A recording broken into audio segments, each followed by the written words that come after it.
അടുത്തു വരുന്ന വാർത്ത, കോഴിക്കോടിനെ ഭക്തി സാന്ദ്രമാക്കിയ നന്ദഗോവിന്ദം ഭജൻസ് ലൈവ് വൻ വിജയമായി മാറി എന്നാണ്.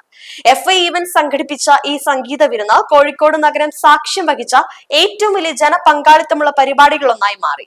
ഇടവേള ബാബുവിന്റെ സംവിധാന മികവിലും രഞ്ജിത്ത് MPയുടെ നിർമ്മാണത്തിലും ഒരുങ്ങിയ ഈ സംഗീത സായാഹ്നം ആയിരക്കണക്കിന് പ്രേക്ഷകർക്ക് ഒരു സ്വപ്ന സാക്ഷാത്കാരമായാണ് അനുഭവപ്പെട്ടത്.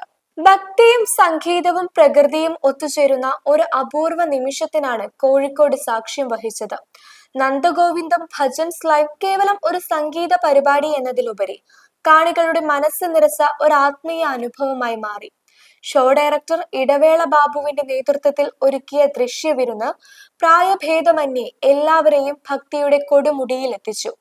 ജഗദീശ്വരന്റെ അനുഗ്രഹവും പ്രകൃതിയുടെ തലോടലും ഒപ്പം കാണികളുടെ അകമഴിഞ്ഞ പിന്തുണയുമാണ് ഈ പരിപാടിയെ കോഴിക്കോട്ടെ ഏറ്റവും വലിയ ഇവന്റുകളിൽ ഒന്നാക്കി മാറ്റിയതെന്ന് പ്രൊഡ്യൂസർ രഞ്ജിത്ത് MB വ്യക്തമാക്കി.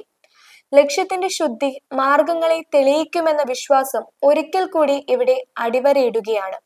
വരും ദിവസങ്ങളിലും ഈ വിജയത്തിന്റെ അലയൊലികൾ കോഴിക്കോടിന്റെ സാംസ്കാരിക ഭൂപടത്തിൽ നിലനിൽക്കുമെന്ന് ഉറപ്പാണ്. ഭക്തിയും സംഗീതവും ഇഴചേർന്ന ഈ സായാഹ്നം കോഴിക്കോടിന്റെ സാംസ്കാരിക ചരിത്രത്തിലെ അവിസ്മരണീയമായ ഒരേടായി മാറിയിരിക്കുകയാണ്.